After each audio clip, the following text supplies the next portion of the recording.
This is my latest battery revenue model. I'm going to update it. What you can see is in 2022, Tesla had used about 100 gigawatt. These are rough numbers. These aren't perfect numbers. Tesla used about 100 gigawatt hours of batteries in their products, and they got about $80 billion in revenue. We don't have final numbers for 2022, but we have rough numbers: 1.3 to 1.4 million vehicles produced. Figure about 70 kilowatt hour battery pack on average. Some of the China vehicles and the standard range Model 3 are closer to 60 kilowatt hours.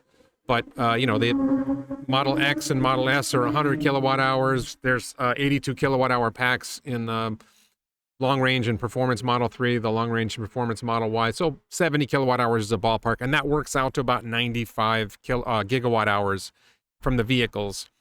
Add about 7 gigawatt hours for Megapack and Powerwall, and you get to about 100 gigawatt hours. So that's the rough, because we know from the quarterly slide decks that we had about 1 gigawatt hour in Q1, 1 gigawatt hour in Q2. I think it was a little more than one each of those quarters, a little more than 2 gigawatt hours in Q3, and we'll probably have closer to 3 gigawatt hours in Q4. So it's about 7 gigawatt hours. Anyway, you add all that up and you get in the ballpark of 100 gigawatt hours. Maybe it's 102, maybe it's whatever. And my estimate for revenue is actually 82 billion. It's probably a little bit more than 100 gigawatt hours. It's a little bit more than $80 billion, but these are ballpark numbers.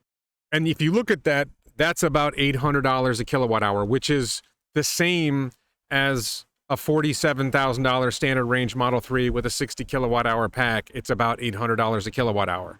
If you look at a Powerwall, let's say it's I think Powerwall officially is $13,000 for a 13.5 kilowatt hour pack. But if you buy 2 or 3 of them, I think they end up selling it to you for $10,000, and that works out to about $800 a kilowatt hour. The only exception to the $800 kilowatt hour rule that's significantly lower is Megapack. Megapack works out to closer to $500 a kilowatt hour.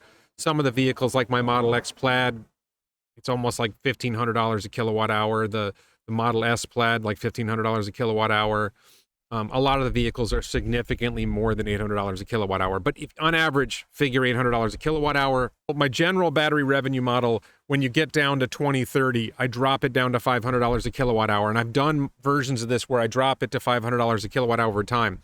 This particular model is a little bit more optimistic, although I think it's still conservative, and I'll tell you why in a second. This particular model is a little more optimistic because I maintain the $800 a kilowatt hour throughout this out to 2030. $800 a kilowatt hour is conservative once you add in FSD, once you add in Robotaxi, once you add in Bot. Bot is insane. If you get to Bot in, let's say, 2028, we have no idea when Bot goes live. Bot is a 2.3 kilowatt hour pack. If you sold Bot for $5,000, it would be $2,500 a kilowatt hour. If you sell Bot for $50,000, it's over $20,000 a kilowatt hour. So what volume will Bot sell in? When you add FSD to a vehicle, if you take a $47,000, let's take a hypothetical $50,000 Model 3, and then you add $20,000 for FSD down the road. Well, what does that do to dollars per kilowatt hour? That basically takes you to $1,000 a kilowatt hour. And when you add solar to Powerwall, if you just say Powerwalls, yeah, you get $800 a kilowatt hour. But if you have a home system that's like $50,000 that includes 3 Powerwalls and $20,000 for the solar, you got to add the $20,000 to the kilowatt hours, and now you're over $1,000 a kilowatt hour. And then Robotaxi network takes the valuation to the moon and everything else. So if you see this model, and by the way, this section of the video is free for anybody who comes to the Daily Lie to watch the video. I'm going to switch to supporter only about halfway in. When I switch to supporter only, I'm going to tinker with these numbers. But as you can see, if Tesla is able to increase their battery usage, the volume of batteries they bring in and make products with, by 50% a year, this is the numbers you get. And they maintain $800 a kilowatt hour. So the gigawatt hour column is assuming they increase batteries 50% a year out to 2030. The revenue column is assuming $800 a kilowatt hour total revenue. Now, total revenue also includes things like solar panels. It includes like service. It includes supercharger revenue. So there's a lot of revenue that you would want to include that doesn't include the price of the vehicle over that, right? It doesn't include the Megapack, auto bidder revenue, whatever money they make from a variety of AI training as a service. There's all kinds of other revenue that may be incorporated that typical thinking doesn't necessarily account for.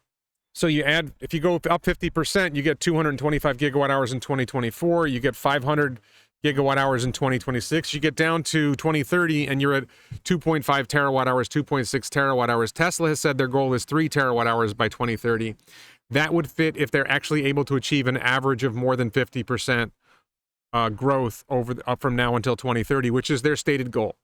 And Drew Baglino has said that they expect to have 1,000 gigawatt hours of battery production in the United States by 2030. It seems likely they're going to have 1,000 gigawatt hours of battery production in China by 2030. But battery production and battery supplied by, say, CATL. And then you've got Europe, and they're going to be making batteries at Giga Berlin.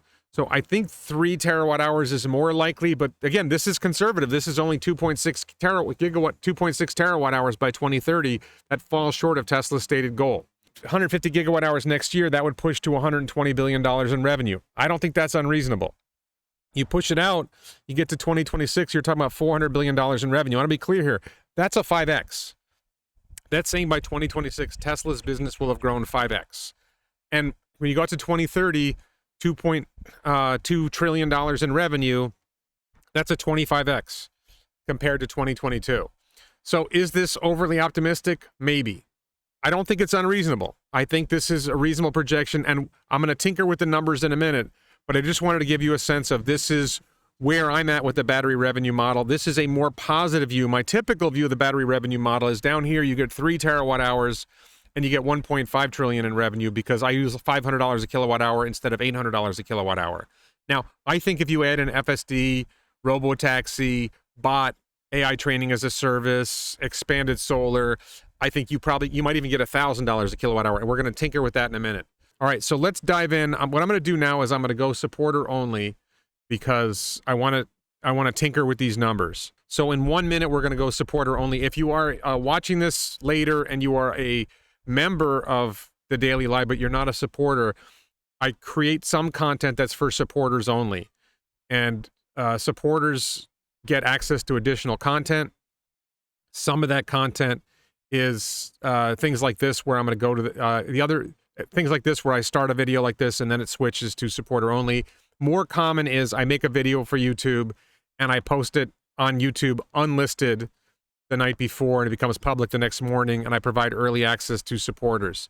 So I would encourage you, and I request, please consider supporting me here on the Daily Lie. I see myself shifting more content over to here from YouTube because YouTube has become unreliable as a revenue source. I'm not broke by any stretch of the imagination, but it doesn't hurt to have more money. So that's what I'm doing. So we're going to go supporter only in 3, 2, 1. So thanks for whoever's staying to be supporting me here. Let's tinker with these numbers. So right now you see it's 150 gigawatt hours. So let me change that to 40%. That's 50% growth. And what I'm going to do is I'm going to take that and I'm going to paste that. It's still 50% growth for the remaining. So now I've changed it to 40% growth. So thanks everybody for watching. Thank you for your support, and we'll talk to you soon. Bye-bye. And check out the t-shirts, elonbits.com. And there's 3 new t-shirts: the Barry Glack overhang t-shirt, the Baglino fan club t-shirt. Drew Baglino's the #2 guy at Tesla, and the Tesla Man Superman knockoff t-shirt, which is my favorite. I have all three of them on order. I'll be wearing them soon. Please check those out. And again, thank you so much for your support. We'll talk to you soon. Bye-bye.